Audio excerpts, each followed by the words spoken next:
Bushat? Tani ka pas shumë debate mbi këtë. Unë mendoj që kjo protest nuk është as një çështje debati midis marksistëve dhe kapitalistëve, as midis atyre që duan mjedisin dhe atyre që duan zhvillimin, as mes patriotëve dhe atyre që mbrojnë interesat e Greqisë.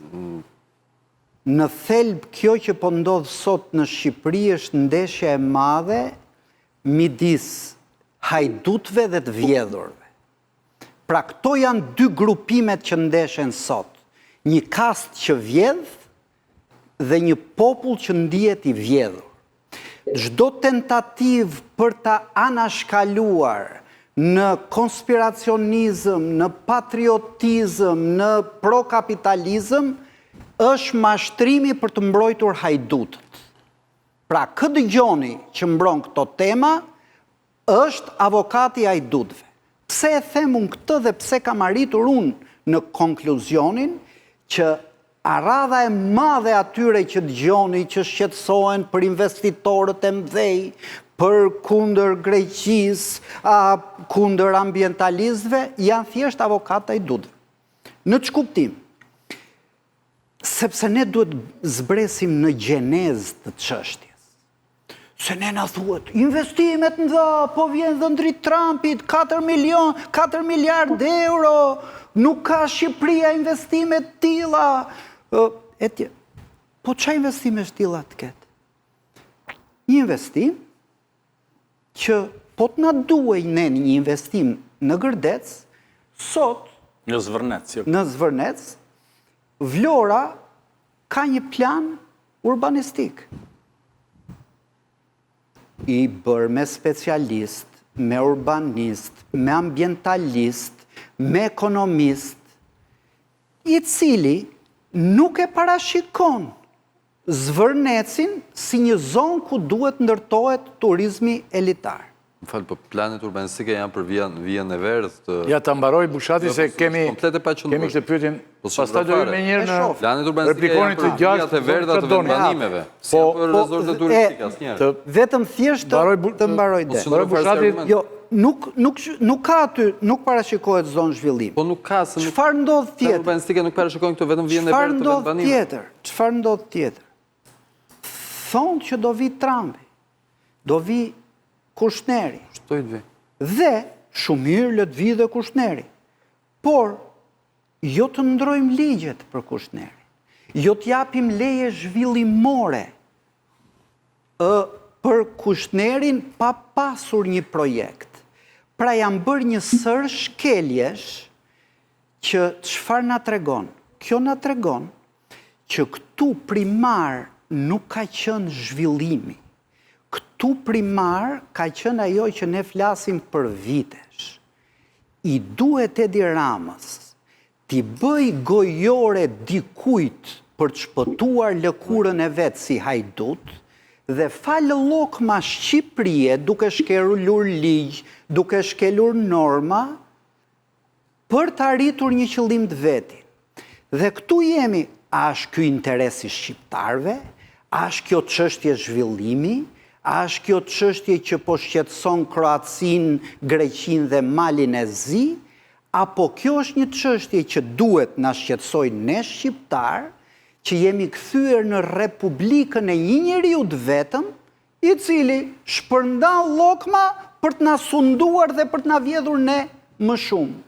Historia e Zvërnecit është historia tipike si e portit Durrësit. E mbani mend portin e Durrësit? Çfarë na thoshin? Nuk do vi Alabari, na thoshin fillim. Do vi grupi me renome ndërkombëtare e marr. S'ke marr sot. Do bëhen 2 miliard investimet huaja. S'ke as 10% parat Alabarit. Janë parat e shqiptarit që hidhen tulla, blejnë apartamente. Pra, të huajve. Durrës pak. Inshallah si janë shëmbur tuajve të ato pallatet që po bien. Por, do me thënë, investim direkt të huaj nuk ka.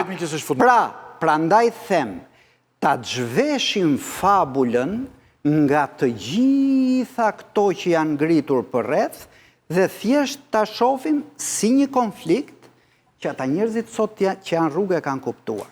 Shumë e shojnë kështu si thua ti, po ka dhe të tjerë që e shojnë ndryshe dhe ne. Që ky është konflikti midis hajdutëve dhe të vjedhurve. Unë shumë herë në këtë studio kam qenë skeptik që Shqipëria si një autokraci e theksuar mund të pjelli lëvizje të tilla. Dhe pavarësisht se kjo është një çudi për mua, unë prap jam pesimist sepse kam rastin e Serbisë që një protestë më e fortë më e gjatë në kohë arriti të dominojë regjimet nuk rrëdzohen apo nuk shëmben me protestën e parë. Por thënë këtë, unë mendoj që edhe sikur kjo protestë të mbyllet sot, ajo i ka dhënë shoqërisë benefite shumë të mëdha. I ka dhënë shoqërisë benefitin që gjithë bota mediat më të mëdha të kthejnë kokën nga mënyrat korruptive dhe mënyra si bën lobing Edi Rama. Ajo i ka nxjerrë mediat e këtij vendi në dritën më të keqe të mundshme. Ajo e ka nxjerrë opozitën e Sali Berishës në dritën më të zezë të mundshme. Pra, edhe sikur kaq kjo protestë të mbyllej sot, e ka ndriçuar ka bërë diçka, ka realizuar diçka. Gjëra që ne nuk i kemi parë për një dekadë. Me idenë që mund të mbaroj me kampionatin botror dhe kjo protestë, edhe me vapën që vjen që thot Albatrosi, por dhe me entuziazmin e Zotit Qori dhe të Bushatit që por edhe po mbyll thot Bushati e ka bërë këtë punë, e ka bërë diçka ka realizuar, një dritë ka hedhur, një gjë e re, një gjë ndryshe ishte me thënë drejtën, se ne akoma se kemi në veç që janë këta.